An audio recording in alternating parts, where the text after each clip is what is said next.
ದೇಶದ ಪ್ರಧಾನಮಂತ್ರಿ ನರೇಂದ್ರ ಮೋದಿಯವರನ್ನ ಟೆರರಿಸ್ಟ್ ಎಂದು ಕರೆದು ಅವಮಾನಿಸಿರುವ ಕಾಂಗ್ರೆಸ್ ರಾಷ್ಟ್ರೀಯ ಅಧ್ಯಕ್ಷರಾದ ಶ್ರೀ ಮಲ್ಲಿಕಾರ್ಜುನ್ ಖರ್ಗೆ ಅವರ ಮೇಲೆ ಕಾನೂನು ಕ್ರಮ ಜರುಗಿಸಬೇಕೆಂದು ಒತ್ತಾಯಿಸಿ ಬಿಜೆಪಿ ಮೋರ್ಚಾ ವತಿಯಿಂದ ನಗರದ ಪೊಲೀಸ್ ಠಾಣೆಗೆ ಧಾವಿಸಿ ದೂರು ದಾಖಲಿಸಲು ಒತ್ತಾಯಿಸಲಾಯಿತು.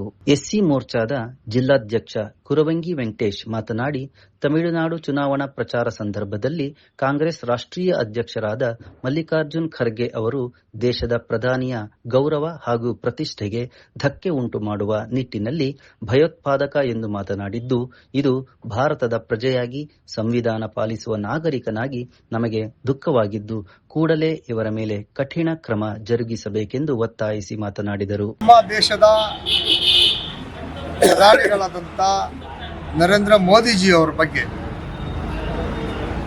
ರಾಷ್ಟ್ರ ಮೆಚ್ಚುವಂಥ, ವಿಶ್ವನೇ ಕೊಂಡಾಡುತ್ತಿರುವಂಥ ಈ ನಮ್ಮ ರಾಷ್ಟ್ರದಲ್ಲಿ 140 ಕೋಟಿಗೂ ಅಧಿಕ ಜನಸಂಖ್ಯೆ ಇರುವಂಥ ದೇಶದಲ್ಲಿ ಹಲವಾರು ಯೋಜನೆಯನ್ನು ಕಟ್ಟಿ ಈ ದೇಶವನ್ನೇ ಮುನ್ನಡೆಸ್ತಿರುವಂಥ, ಒಂದು ದೇಶದಿಂದ ಇನ್ನೊಂದು ದೇಶದಲ್ಲಿ ಯುದ್ಧ ನಡೀತಿದ್ರು ಕೂಡ ಆ ಯುದ್ಧವನ್ನು ನಿಲ್ಲಿಸಿ ನಮ್ಮ ರಾಷ್ಟ್ರದ ಜನ ಯಾರಾದರೂ ಇದನ್ನು ಕರೆತರುವ ಶಕ್ತಿ ಇರುವಂಥ ನಮ್ಮ ಪ್ರಧಾನಿಯವರಿಗೆ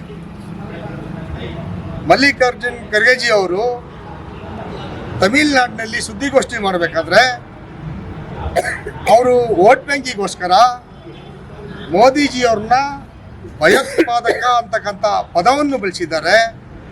ಅದು ಖಂಡನೆಯ. ನಾವು ಇವತ್ತು ಚಿಕ್ಕಮಗಳೂರು ಜಿಲ್ಲಾ ಎಸ್ಸಿ ಮೋರ್ಚಾ ವತಿಯಿಂದ ಕಂಪ್ಲೇಂಟನ್ನು ಕೊಟ್ಟಿದ್ದೇವೆ. ಬಹುಶಃ ಖರ್ಗೆಜಿಯವರು ನೆನಪು ಮಾಡ್ಕೋಬೇಕು, ಏನು ನರೇಂದ್ರ ಮೋದಿಯವರು ಈ ರಾಷ್ಟ್ರದ ಜವಾಬ್ದಾರಿಯನ್ನು ತಗೊಂಡ ನಂತರ, ಪ್ರಧಾನಿಯಾದ ನಂತರ ಹಲವಾರು ಯೋಜನೆಗಳು ಈ ದೇಶದ ಬಡವರಿಗೆ, ರೈತರಿಗೆ, ದೀನ ದಲಿತರಿಗೆ, ಈ ದೇಶದ ಜನತೆಗೆ ಎಲ್ಲರಿಗೂ ಒಳ್ಳೆಯದಾಗುವಂಥ ಯೋಜನೆಗಳನ್ನು ಕೊಟ್ಟು ಈ ರಾಷ್ಟ್ರವನ್ನು ಒಂದೇ ರೀತಿಯಲ್ಲಿ ಮುನ್ನಡೆಸ್ತಿರುವಂಥ, ಅಭಿವೃದ್ಧಿ ತಗೊಂಡೋಗಿರುವಂಥ ಈ ದೇಶದ ಪ್ರಧಾನಿಯವರಿಗೆ ಮಾಡ್ತಿರೋದು ಒಂದು ಭಯೋತ್ಪಾದಕ ಅಂತ ಪದವನ್ನು ಬಳಸಿರೋದು ಅದು ಖಂಡನೆಯ. ಯಾವುದೇ ಕಾರಣಕ್ಕೂ ಈ ರಾಷ್ಟ್ರದ ಜನ ಮಲ್ಲಿಕಾರ್ಜುನ್ ಖರ್ಗೆಜಿಯವ್ರನ್ನ ಯಾವುದೇ ಕಾರಣಕ್ಕೂ ಕ್ಷಮಿಸಲ್ಲ. ಬಟ್ ಅವರು ಕ್ಷಮೆಯತ್ನೆ ಮಾಡಬೇಕು, ಕ್ಷಮೆಯನ್ನು ಕೇಳಬೇಕು. ಪಾಪ ಮಲ್ಲಿಕಾರ್ಜುನ್ ಖರ್ಗೆ ಅವರಿಗೆ ನಮ್ಮ ಭಾಳ ಹಿರಿಯರು,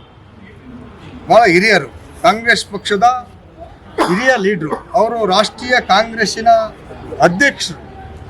ಅವರು ಮಾತಾಡಬೇಕಾದ್ರೆ ಯಾವ ರೀತಿಯಲ್ಲಿ ನಾನು ಪದ ಬಳಕೆ ಮಾಡ್ಕೋಬೇಕು ಅನ್ನೋದನ್ನು ತಿಳ್ಕೊಬೇಕು. ಬಹುಶಃ ಅವರ ಮಗ ಆದಂಥ ಪ್ರಿಯಾಂಕ ಖರ್ಗೆ ಅವರು ಕೂಡ ನಮ್ಮ ದೇಶದ ಪ್ರಧಾನಿಯವ್ರ ಬಗ್ಗೆ ಭಾಳ ಅವಹೇಳನಕಾರಿಯಾಗಿ ಮಾತಾಡ್ತಾರೆ. ಬಹುಶಃ ಅವರಿಬ್ಬರಿಗೂ ಕೂಡ ನಾನು ಹೇಳಲಿಕ್ಕೆ ಇಚ್ಛೆ ಪಡ್ತೇನೆ, ಪ್ರಿಯಾಂಕ ಖರ್ಗೆ ಅವರೇ, ನೀವು ಕೂಡ ನಿಮ್ಮ ತಂದೆಯವರಿಗೆ ಏಜ್ ಆಗಿದೆ, ಚಿಕಿತ್ಸೆಯನ್ನು ಕೊಡುವಂಥ ವ್ಯವಸ್ಥೆಯನ್ನು ದಯಮಾಡಿ ಮಾಡಿ. ಆದರೆ ಈ ಥರ ಹೇಳಿಕೆಯನ್ನು ಕೊಟ್ಟು ಮುಜುಗರಕ್ಕೆ ಈಡಾಗಂಥ ಕೆಲಸವನ್ನು ಮಾಡ್ಕೋಬೇಡಿ. ನಿಮಗೂ ಕೂಡ ಈ ರಾಜ್ಯದಲ್ಲಿ ಒಳ್ಳೆಯ ಕೆಲಸ ಮಾಡುವಂಥ ಒಳ್ಳೆಯ ಖಾತೆಯನ್ನು ತಾಂಡಿರಿ. ನೀವು ಒಳ್ಳೆಯ ಕೆಲಸವನ್ನು ಮಾಡಿ ಜನ ಮೆಚ್ಚಿರುವಂಥ ಕೆಲಸ ಕಾರ್ಯಗಳಿಗೆ ಬದಿಗೆ ಮುಂದುವರಿರಿ. ಈ ಥರ ಹೇಳಿಕೆ ಕೊಡೋದ್ರಿಂದ ನಾವೆಲ್ಲೋ ಮುಂದಿನ ಪ್ರಧಾನಿ ಆಗ್ಬೋದು ಅಂತಕ್ಕಂಥ ಮಾತನ್ನು ಮಲ್ಲಿಕಾರ್ಜುನ್ ಖರ್ಗೆ ಅವರು ಒಪ್ಕೊಂಡಿರ್ಬೋದು. ಆದರೆ ಕಾಂಗ್ರೆಸ್ ಪಕ್ಷ ಈ ರಾಷ್ಟ್ರದಲ್ಲಿ ಯಾವುದೇ ಕಾರಣಕ್ಕೂ ಅಧಿಕಾರಕ್ಕೆ ಬರೋದಿಲ್ಲ. ಯಾಕಪ್ಪ ಬರೋದಿಲ್ಲ ಅಂತಂದರೆ, ಈ ದೇಶದ ಸಂವಿಧಾನ ಕೊಟ್ಟಂಥ ಬಾಬಾ ಸಾಹೇಬರಿಗೆ ನೀವು ಕಾಂಗ್ರೆಸ್ಸರು ಯಾವ ರೀತಿಯಲ್ಲಿ ನಡ್ಕೊಂಡ್ರು ಅಂತೇಳಿ ಇಡೀ ರಾಷ್ಟ್ರದ ಜನತೆಗೆ ಗೊತ್ತಾಗ್ತಾನೂ ಇದೆ. ಹಾಗಾಗಿ ಒಂದೊಂದೇ ರಾಜ್ಯದಲ್ಲಿ ನೀವು ಅಧಿಕಾರವನ್ನು ಕಳ್ಕೊಂತ ಬರ್ತಾ ಇದ್ದೀರಿ. ಸುಮಾರು 18ರಿಂದ 20 ರಾಜ್ಯದಲ್ಲಿ ಭಾರತೀಯ ಜನತಾ ಪಾರ್ಟಿ ಅಧಿಕಾರ ಹಿಡಿತಿರೋ ಉದ್ದೇಶ ಏನಪ್ಪ ಅಂತಂದರೆ, ಭಾರತೀಯ ಜನತಾ ಪಾರ್ಟಿ ಈ ಜಗತ್ತಿನಲ್ಲಿ ಅತಿ ಹೆಚ್ಚಿನ ಮೆಚ್ಚಿನ ಪ್ರಧಾನಿ ಯಾರು ಅಂತಂದರೆ ನರೇಂದ್ರ ಮೋದಿಜಿ ಅವ್ರನ್ನ ಒಪ್ಕೊಂಡು ಈ ಇಡೀ ರಾಷ್ಟ್ರನೇ ಭಾರತೀಯ ಜನತಾ ಪಕ್ಷದ ಪರವಾಗಿದೆ, ಮೋದಿಯವರ ಪರವಾಗಿದೆ. ಹಾಗಾಗಿ ಇದು ಖಂಡನೆಯ. ನಾವು ಅದಕ್ಕೆ ಎಫ್ ಐ ಆರ್ ಮಾಡಲಿಕ್ಕೆ ಕಂಪ್ಲೇಂಟ್ ಕೊಟ್ಟಿದ್ದೀವಿ. ಅವ್ರಿಗೆ FIR ಅವ್ರ ಮೇಲೆ ಮಾಡಲೇಬೇಕು ಅಂತಕ್ಕಂಥ ಒತ್ತಾಯವನ್ನ ನಾನು ನಿಮ್ಮ ಮೂಲಕ ಭಾರತೀಯ ಜನತಾ ಪಾರ್ಟಿ SC ಮೋರ್ಚಾ ಖಂಡನೆ ಮಾಡ್ತೀನಿ.